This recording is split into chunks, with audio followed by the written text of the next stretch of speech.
I don't feel like talking about whiskey today. This is just too good of a story not to cover. And maybe I had one too many glasses of whiskey last night. It's a story about a pirate in the Caribbean. Wish I had Johnny Depp for this one. It's a story about a man who sailed the seas, plundering ships for his fortune. And this time, there's rum.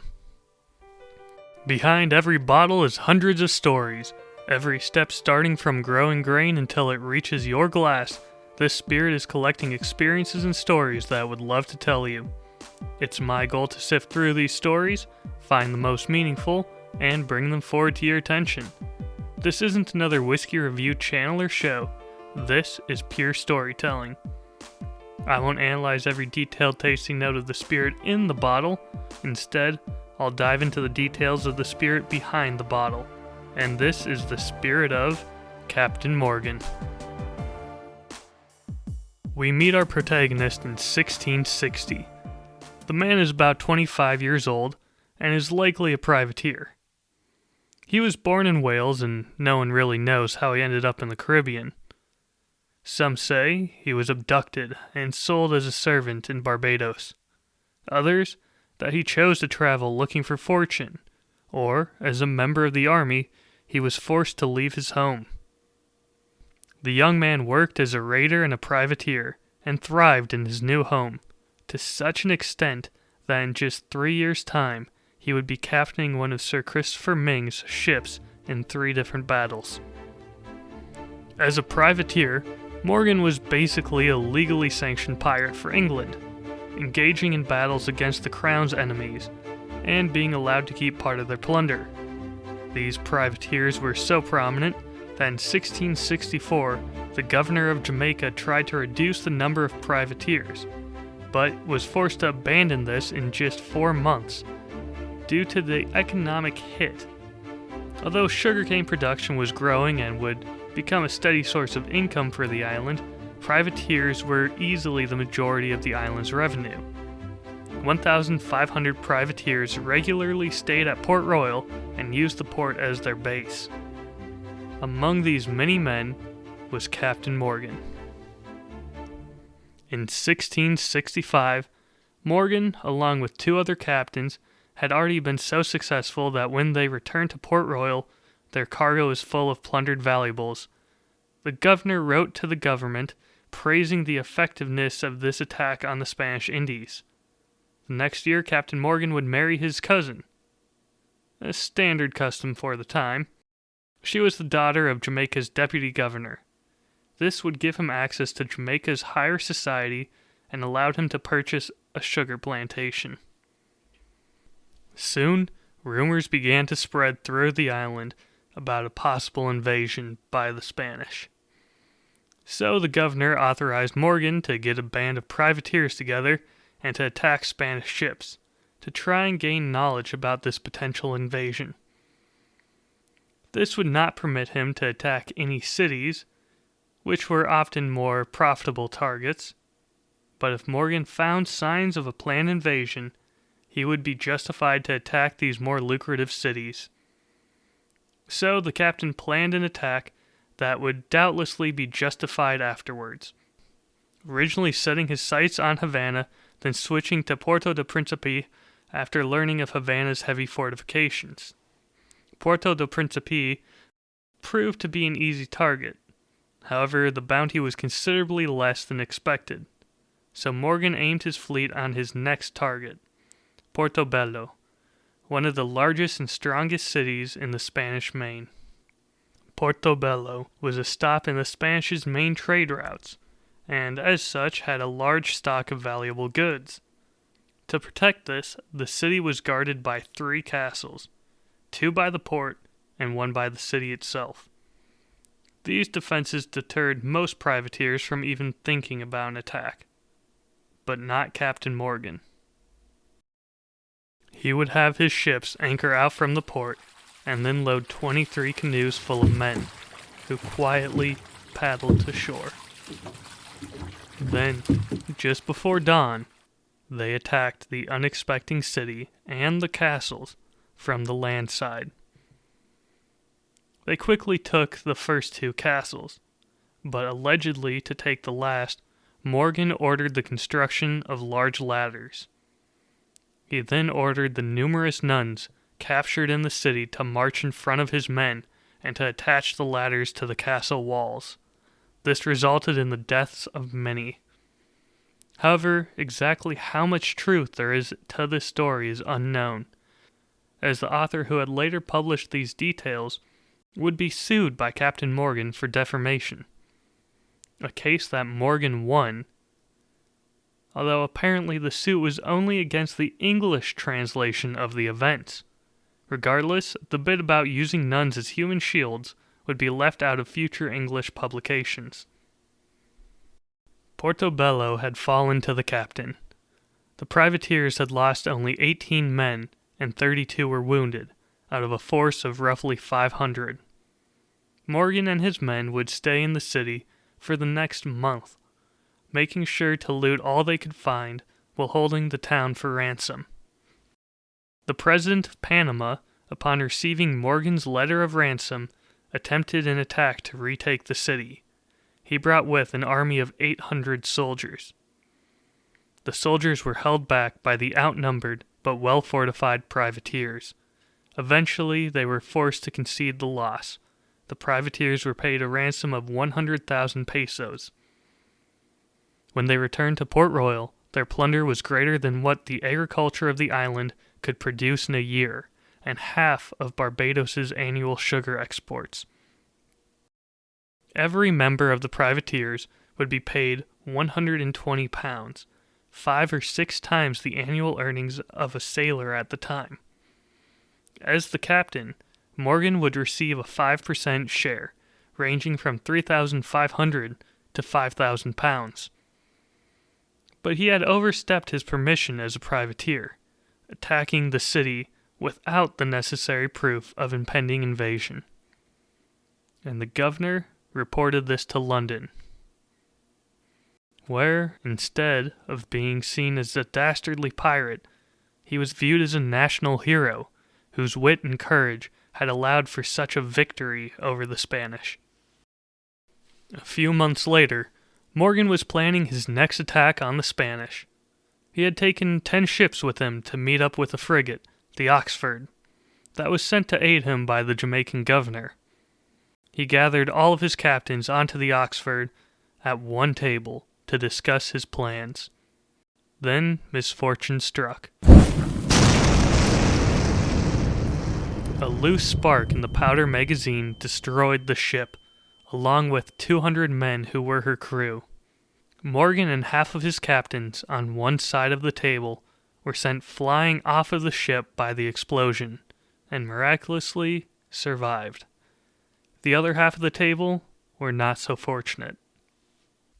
The loss of the Oxford, along with her crew and his experienced and trusted captains, meant that Morgan would no longer have the force needed for his original plan. One of his surviving captains recommended recreating the actions of another pirate 2 years prior, to attack both Maracaibo and Gibraltar, since they were along the same lake. Maracaibo, at the narrow channel entrance to the lake, and Gibraltar lay further in. The captain stated that he knew the passage well, and he had been part of the original attack. So, a course was set for Lake Maracaibo. In the 2 years since the original attack, the Spanish had built a fort to defend Maracaibo, a fort that they had also left undermanned. Only 9 soldiers were stationed to load and fire the 11 guns. Morgan loaded up his men and headed to shore under the covering fire of his flagship. When they reached the fort, they found it deserted. A quick search showed that the few soldiers had piled up all the powder and lit a slow-burning fuse, a trap meant to be deadly to the privateers, a trap that Morgan extinguished under his boot. They then disabled and buried the guns so they could not be used against them when they were trying to make their eventual escape from the lake. Next, they headed for the town, only to find it empty. The soldiers who had fled and set the traps in the fort had warned the town its inhabitants had fled into the jungle. He spent 3 weeks in the city, taking everything of value, searching the jungle for those who fled, until he was sure he got everything he could. Then he headed for his second target, Gibraltar. The Spanish had also fitted a fort to defend this city, whose cannon fire forced Morgan to keep his distance. So he once again filled his canoes and took his men to shore and attacked from the land, where the fort offered little resistance. Once again, the town's population had mostly fled into the jungle, and Captain Morgan would spend 5 weeks occupying the town. When they were getting ready to leave the lake and return to their home of Port Royal, Morgan learned that their only exit was now occupied by a Spanish defense squadron, commanded by Don Alonso del Campo y Espinosa. The commander had 126 cannons and rearmed the fort that Morgan had previously taken. He was under orders from the Spanish to eliminate piracy in the Caribbean and had Morgan trapped in the lake, standing between him and the freedom of the ocean. The captain and the commander attempted negotiations for a week. Espinosa even offered to let Morgan and his men sail free if they left all the plundered goods. An offer tempting enough that Morgan would put it to his crew for a vote. Agree, and they would be free, returning to port with no profit and their tail between their legs, but alive and free. Disagree, and they would have to fight against the overwhelming force of the Spanish in front of them. The men voted to fight their way out. I feel it is necessary here to say that this next part actually is what they did. There is no exaggeration, no embellishment. This is their real plan, and it's beautiful. The crew got to work, modifying a ship they had seized from Gibraltar, attaching vertical logs to the deck, and fitting them with hats and headwear to look like it had a full crew, cutting additional portholes in the hull, and instead of placing cannons, placed more logs. Hooks and grappling irons were laced into the rigging, and the ship was filled with powder. On May 1st, 1669, Captain Morgan attacked the Spanish squadron. He set the modified ship on a collision course with Espinosa's flagship, then quietly slipped away, leaving the ship unmanned. When the two collided, the hooks on the rigging caught that of the Spanish, and they were quickly intertwined. Soon after, the powder caught ablaze, and fire had quickly spread to the second ship. Espinosa was forced to abandon his flagship and swim to shore. His second largest ship attempted to maneuver around the burning wreckage, but problems in their rigging left them floating out of control. The privateers boarded the aimless ship and quickly seized control of the vessel and fixed its rigging. A third ship was quickly sunk in a skirmish with the experienced privateers. All that stood in their way now was the fearsome fort. Captain Morgan, remembering their earlier negotiations with Espinosa, attempted to renegotiate, now that he had drastically reduced his opponent's forces, claiming he would burn down Maracaibo if he was not allowed passage. The commander was enraged at his defeat and refused to even entertain any negotiations. But the town heard Morgan, and without Espinosa's knowledge, agreed to pay 20,000 pesos and 500 head of cattle to leave the city undamaged. During these negotiations, Morgan also had his men dive into the lake and salvage what they could from the sunken Spanish flagship, resulting in an additional 15,000 pesos. The plundered goods were then counted up and divided between his ships, so that the whole of their loot wasn't lost if one ship was sunk. Espinosa was very familiar with Morgan's tactics, knowing he was keen to attack the land side of the fort in the dark of the night. He had that side also heavily armed and watched, but the captain was one step ahead of him. He noticed those cannons and decided to use this expectation to to his advantage. He had his men pretend to load into the canoes as they were known to do, and feign setting up on shore for an attack. Then the rowboats would go back to the ship empty after seemingly dropping off their fierce crew. Night fell, and the Spanish were keeping all eyes into the shadows of the forest, looking for the impending attack. Under the same cover of the night, Captain Morgan's men were instead on board the ships, and quietly lifted the anchor. Keeping their sails tied, they slowly crept by the fort as the tide carried them to the ocean. They were free without even having to fire a shot. When the privateers returned to Port Royal with their fortune, the governor was waiting for them. Morgan had once again overstepped his commission, and as a result, he had his letter of marque revoked, meaning that he could no longer legally be a privateer. No other action was taken against him or any of his crew. After dividing their shares, the former captain would once again invest into a sugar plantation. Within the year, the Spanish decided to retaliate against the British with their own privateers, attacking British trading ships. This provoked the governor to return to Morgan for assistance, telling him to do and perform all manner of exploits. Soon word spread through the privateers that Captain Morgan was back.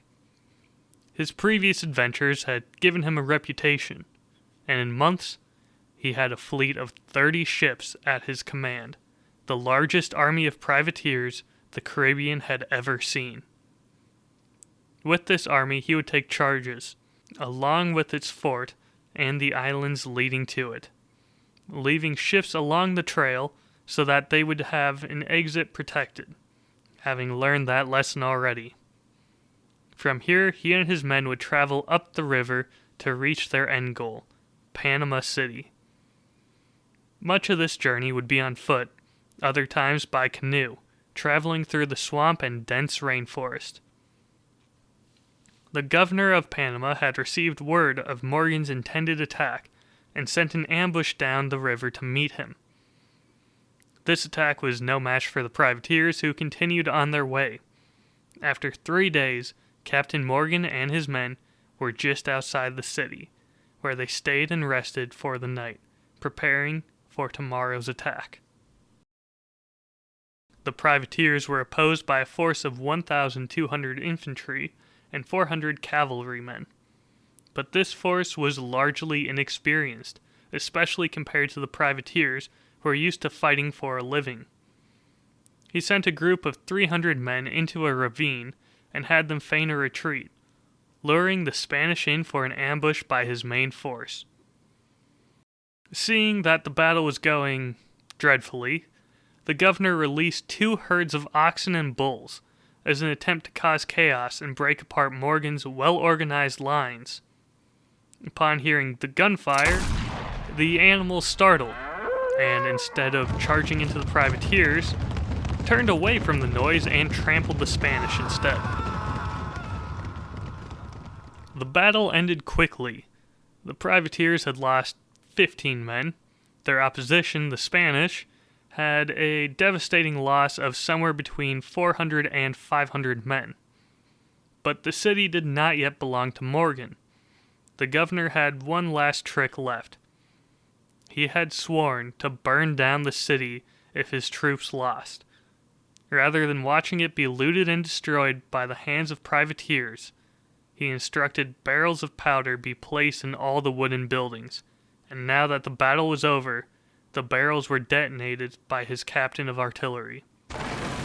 The resulting fires would persist to the next day and destroyed much of the city's wealth, forcing the privateers to scavenge their plunder from the city's ruins. Due to the destruction of the city and the sheer size of Morgan's army, the plunder was less than expected and had to be split between the numerous privateers. But Port Royal still welcomed him warmly for his victory over the Spanish. The governor was not as welcoming. While the privateers were absent, Spain and England had signed a peace treaty, which resulted in a new governor of Jamaica and the revocation of all privateers. Morgan had unknowingly caused an international incident with his attack on Panama, which could result in yet another war. In order to appease Spain and avoid this war, King Charles II ordered the captain to be arrested.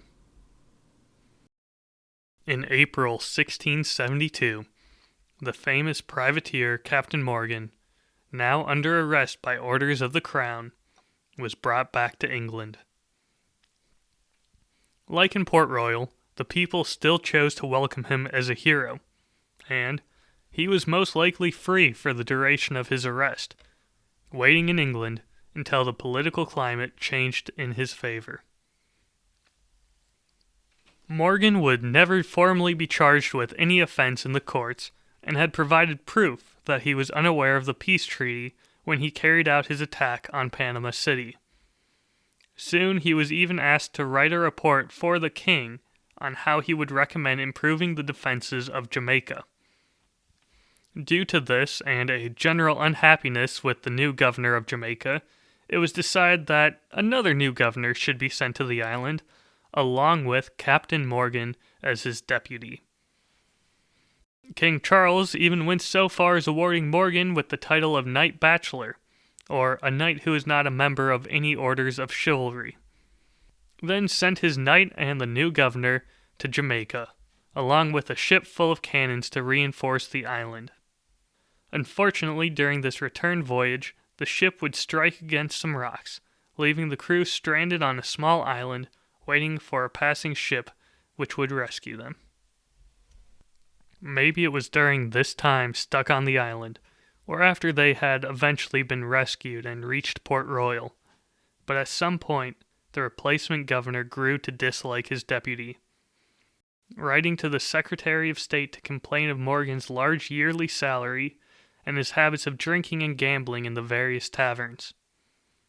Morgan had been told to eradicate piracy in the Caribbean, but instead chose to remain friends with the various privateers, even investing in some of their ships. As he was no longer legally able to give out warrants for privateering, he would instead direct potential privateers to his brother-in-law, who would sign them up with the French and split the commission with Morgan.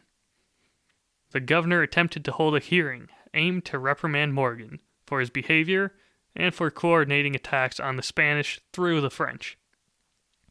Unfortunately for him, before a decision could be reached, the governor was called back to England and would have a replacement sent to the island, leaving Captain Morgan in charge for 3 months and ultimately ending any chances of reprimanding the captain. Over the next several years, as the French became a growing threat in the Caribbean, Morgan would build up the defenses of Jamaica, helping to defend his home. He would also increase the amount of rum he would drink, to the point where a doctor wrote that he was lean, sallow-colored, his eyes a little yellowish, and belly jutting out or prominent. He complained to me of want of appetite for victuals. He had a kicking to vomit every morning, and generally a small looseness attending him, and withal is much given to drinking and sitting up late, which I suppose had been the cause of his present indisposition. The doctor ordered Morgan to at least reduce the amount of drinks he consumed, which Morgan promptly ignored. Within a year, Morgan would pass away, most likely due to his excessive drinking. At the time, he owned 3 large sugar plantations, which would naturally produce molasses, the base for the rum that he loved to indulge with. And that is where our story ends. I hope you enjoyed this departure from our usual tie-in of whiskey. Port Royal unfortunately sank beneath the waves during an earthquake. However, the city that was infamously popular with privateers is still able to be visited by scuba divers. The island is also home to Firefly Estate, which was originally the home of Captain Morgan, complete with a secret tunnel leading to a port. Of course, there's also the rum, While a bottle sharing the captain's name is currently being produced in the US Virgin Islands, there are still many great rums coming from Jamaica. If you enjoyed this episode and want to make sure you don't miss out on the next one, join my mailing list. I'll have it linked in the show description. I think I'm going to enjoy some rum now. In moderation, of course.